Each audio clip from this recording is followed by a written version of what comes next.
Hello students, welcome to my channel. तो आज हम बात करने वाले हैं syllabus of your PGT exam, KVS, NVS, HTET, UPTET. इन सब के लिए हमें क्या क्या यूनिट्स पढ़नी चाहिए, कैसे हम इन यूनिट्स को प्रिपेयर करें। आप सबको पता ही है, मेरा एक टारगेट और एक मोटो रहता है स्मार्ट वर्क का। बहुत सारे बच्चों के सामने हम जब भी बात करते हैं तो एक स्मार्ट वर्क का जिक्र हमेशा होता है। तो what is smart work? Smart work का मतलब ये है कि हम सारी यूनिट्स करें, बट उनको हम ऐसे प्रिपेयर करें कि हमारा कुछ भी पार्ट छूटे ना और हम सारी की सारी यूनिट्स को कवर करें, चाहे हमें वो अच्छी लगती हैं पढ़नी, चाहे हमारा उसमें इंटरेस्ट है या फिर हम वीक हैं उसमें, बट हमें करके सारा कंटेंट जाना है। तो जैसे कि आप सबको दिख रहा है बोर्ड पे, टोटल 9 यूनिट्स हैं आपको अपने पीजीटी एग्ज़ाम के लिए जो प्रिपेयर करके जानी कंपलसरी होती हैं।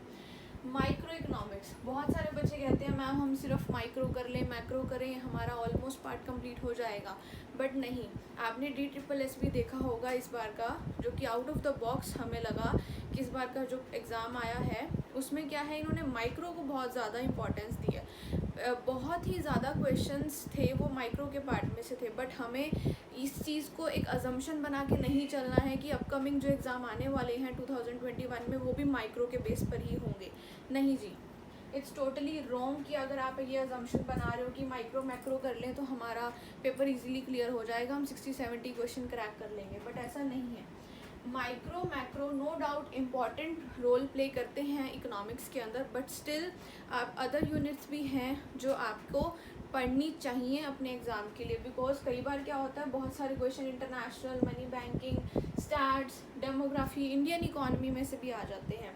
तो आप रिलाई ना करके, अकॉर्डिंग टू मी, आप इन 2 यूनिट्स के ऊपर रिलाई नहीं करोगे और सारी यूनिट स्मार्टली करोगे कवर, तो आप इजीली चांसेस हैं आपके कि आप एग्ज़ाम को क्लियर कर सकते हो।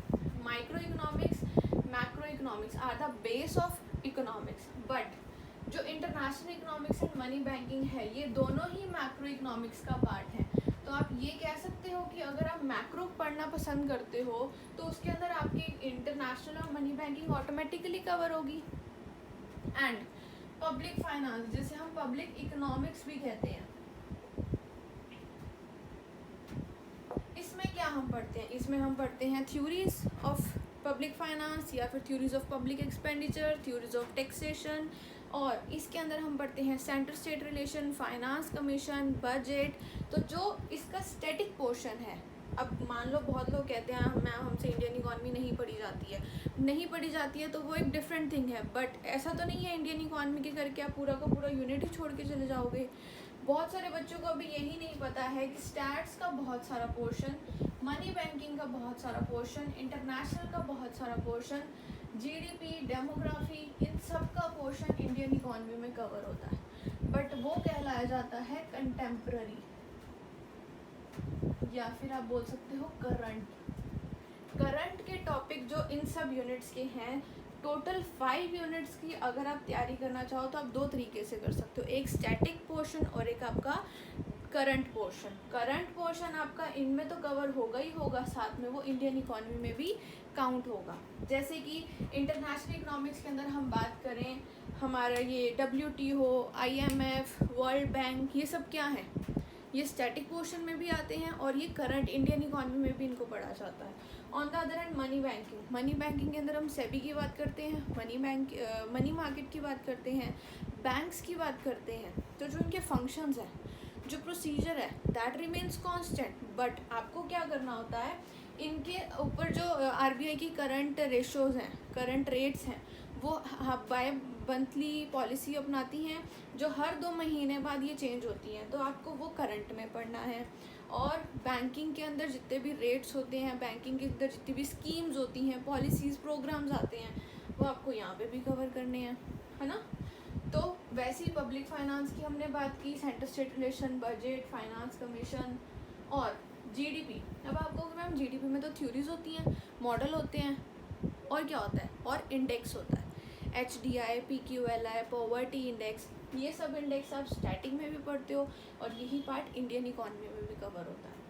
डेमोग्राफी में कहोगे मैम अब इसमें भी इंडियन इकॉनमी आ गई। हाँ जी ज़रूर।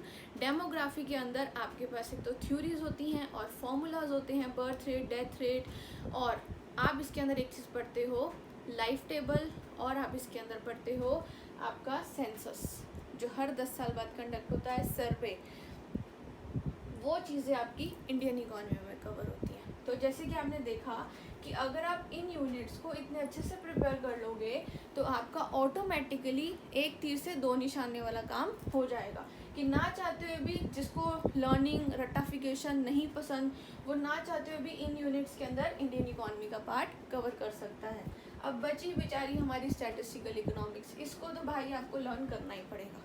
इसके अंदर अंडरस्टैंडिंग चाहिए आपको और लर्निंग चाहिए, बिकॉज स्टैटिस्टिकल इकोनॉमिक्स के अंदर we have formulas, we have rule, and उसी प्रोसीजर को हमें फॉलो करना है। तो this was about your syllabus, जो आपको पढ़ना है और जो आपको अगर स्मार्टली करोगे तो आपको एग्ज़ाम क्रैक करने में ईजी होगा और आपकी probability to crack this exam will increase. तो this was about the syllabus. छोड़ के कुछ भी नहीं जाना है, पढ़ना सारा है, बट उसको ऐसे पढ़ो कि एक तीर से दो निशाने वाला काम हो। तो दैट्स ऑल, थैंक यू।